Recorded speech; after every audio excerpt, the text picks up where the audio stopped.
नमस्कार। तनु की जुबानी चैनल में आपका स्वागत है। हमारी आज की कहानी है कमरे की खिड़की। मैं एक मिडिल क्लास फैमिली से हूँ। मेरी छोटी सी मोबाइल रिपेयरिंग की शॉप है। मेरे घर वालों ने मेरी शादी एक लड़की से तय कर दी है। लड़की हमारे नानी के गांव के पास के गांव की थी। लड़की के माता पिता नहीं थे। उसे उसके मामा और मामी ने पालकर बड़ा किया था। घर वालों को लड़की पसंद आ गई थी। मैंने शुरुआत में टालने की कोशिश की थी। मुझे इस बात से थोड़ा ऐतराज था कि लड़की गांव की है, लेकिन मेरे घर वालों के आगे मेरी नहीं चली। मेरी शादी उसी से होना तय हो गई। शादी तय होने पर जब मैंने उससे बात की तो मुझे उसका स्वभाव पता चला। वो बहुत कम बोलती थी। जितना मैं पूछता बस हाँ या ना में ही जवाब देती थी। मैंने कई बार पूछा कि तुम इतना ही बोलती हो या मेरे सामने शर्मा रही हो।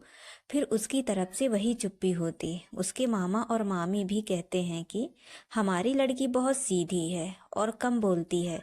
मुझे भी उसकी यह बात धीरे धीरे पसंद आने लगी। हमारी शादी करवा दी गई। शादी अच्छे से हो गई थी। शादी के बाद सुहागरात का समय आ गया। मैं अब अपने जीवन की एक नई शुरुआत करने जा रहा था, जिसके लिए मेरे मन में कई विचार थे। इतने दिनों तक बात करने पर मैं उसका स्वभाव समझ गया था, इसीलिए मैं जानता था कि मुझे क्या करना है। मैंने उससे पहले बातें की। वो अभी भी बस मेरी बातों का हाँ और ना में ही जवाब दे रही थी। काफी समय से मैं उससे बात कर रहा था। मैंने उससे पूछा मैं उसे पसंद हूँ। बस वो हाँ कहती। थोड़ी घबराई हुई लग रही थी। थोड़ी देर बाद उसे पसीना आने लगा। मैंने कहा क्या हुआ, तुम ठीक तो हो? वो बोली कुछ नहीं, थोड़ी घबराहट हो रही है। मैंने उसे कहा कि तुम आराम करो, बहुत थक गई होगी। शादी की दौड़ भाग में ठीक से नींद पूरी नहीं हो पाती है, इस कारण थकावट से ऐसा हो रहा होगा, मैंने सोचा। मैंने उसे यह कहकर कमरे की बत्ती बुझा दी और मैं भी बिस्तर पर लेट गया।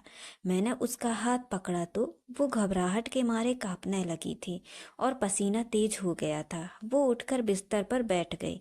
मैंने कमरे की बत्ती ऑन किया। उसकी हालत खराब थी। मैंने पूछा क्या हुआ, कुछ दवाई लेकर आनी है?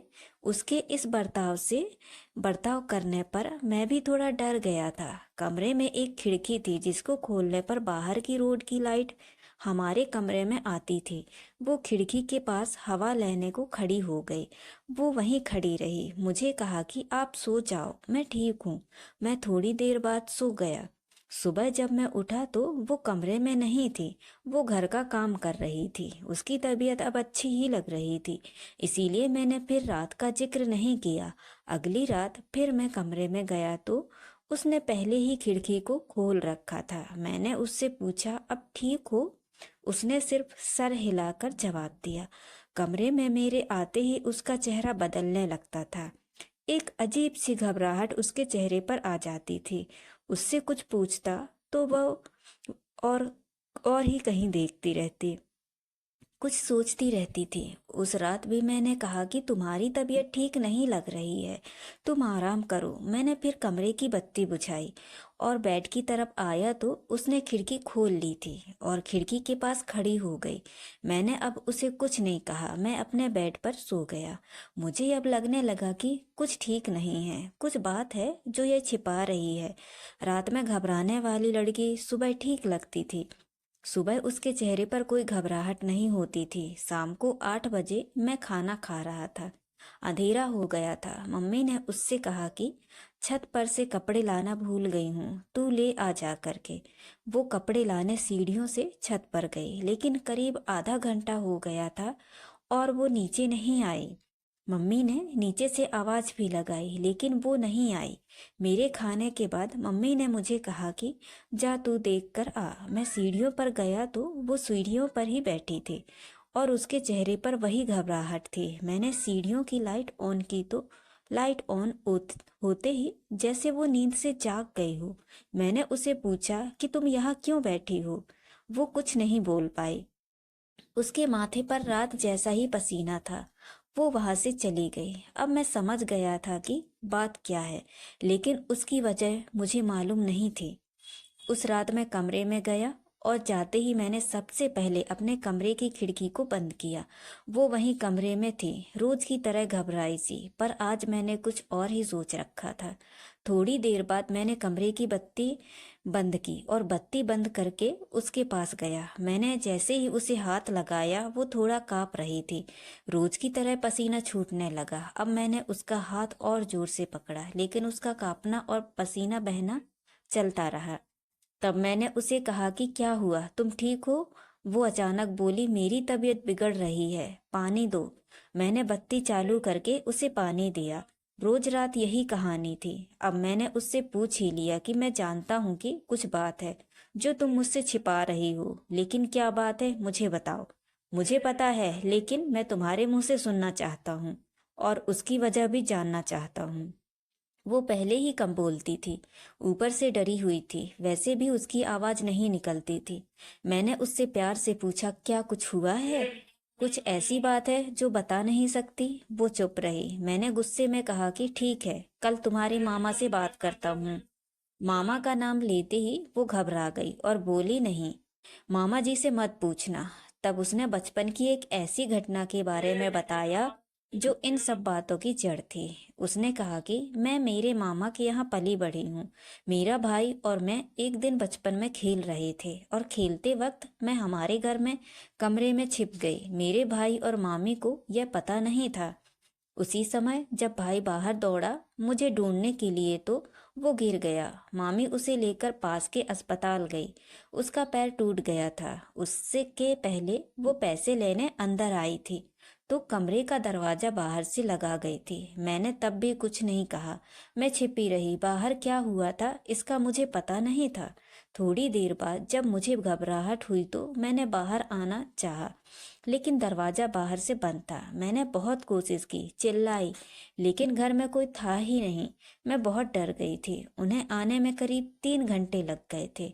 मैं उस कमरे में 3 घंटे बंद थी। उसके बाद उनके आने के बाद भी मैं उन्हें नहीं दिखी तो मामी मुझे ढूंढने लगी। अब मैं अंदर पसीने और घबराहट के मारे बेहाल थी। मामी की आवाज़ पर मैं फिर से जोर से दरवाज़ा बजाने लगी तो मामी ने मुझे बाहर निकाला। मैं जब बाहर निकली तो काँप रही थी। मुझे लगने लगा था कि मैं उस कमरे से बाहर आऊंगी या नहीं। आज भी अंधेरा मुझे उस दिन की तरह डराता है। कमरा पुराना था, इसीलिए कहीं कहीं से थोड़ा टूटा हुआ था, जिससे मुझे सांस लेने में कोई प्रॉब्लम नहीं हो रही थी। बाहर क्या हुआ था इसका मुझे पता नहीं था। मैं जब बाहर आई तो मुझे पता चला कि मैं इतने समय तक अंदर क्यों बंद थी। उस दिन से मुझे अंधेरे से डर लगता है। मुझे पसीना और घबराहट होने लगती है। मामी ने यह बात मामा को नहीं बताई थी, नहीं तो वो मुझे और भाई को दोनों को पीटते। मुझे नहीं पता था कि अब यह डर कब तक मुझे परेशान करेगा, लेकिन मामी को यह पता है, इसीलिए वो मेरा ध्यान रखती थी। यह सब सुनने के बाद मैंने कहा कि यह बात तुम पहले भी बता सकती थी। मेरी पत्नी बहुत ही सीधी थी और घटना के बाद शायद वो और भी डर गई थी। उसे लग रहा था कि उसकी यह परेशानी मैं समझूंगा या नहीं। कहीं मैं इस बात का मुद्दा ना बना लूं कि शादी के पहले हमें क्यों नहीं बताया गया, इसीलिए वो छिपा रही थी। मैंने उसे फिर बड़े प्यार से समझाया, कहा कि उस समय जो हुआ उससे तुम्हें बाहर निकलना होगा। तुम्हारे अंदर के डर से हम दोनों मिलकर लड़ेंगे। मुझे पता है यह सब बोलना आसान है, करना मुश्किल है, लेकिन मुझे पता है तुम कर सकती हो। अब इस कमरे की बत्ती तब तक बंद नहीं होगी जब तक तुम उसे बंद ना करो, चाहे इसके लिए पूरी उम्र ही क्यों ना लग जाए। मैंने पहली बार उसके चेहरे पर वो मुस्कान देखी थी। लग रहा था कि उसका कोई बोझ उतर गया हो। अंधेरा अब मेरे होते हुए उसे डरा नहीं सकता था। मैं उसका हाथ पकड़े रहता हूँ। धीरे धीरे मैं उसके इस डर को निकालने की कोशिश कर रहा हूँ और बहुत हद तक मैं सफल भी हो रहा हूँ। ऐसी कोई भी बात नहीं है जो हल नहीं हो सकती है। व्यक्ति को सिर्फ प्यार और विश्वास चाहिए। बड़ी से बड़ी बात को सुलझाया जा सकता है। तो दोस्तों, ये कहानी आपको कैसी लगी? लाइक और कमेंट करके जरूर बताएं और चैनल को सब्सक्राइब करना ना भूलें। तो मिलते हैं अगली कहानी में। धन्यवाद।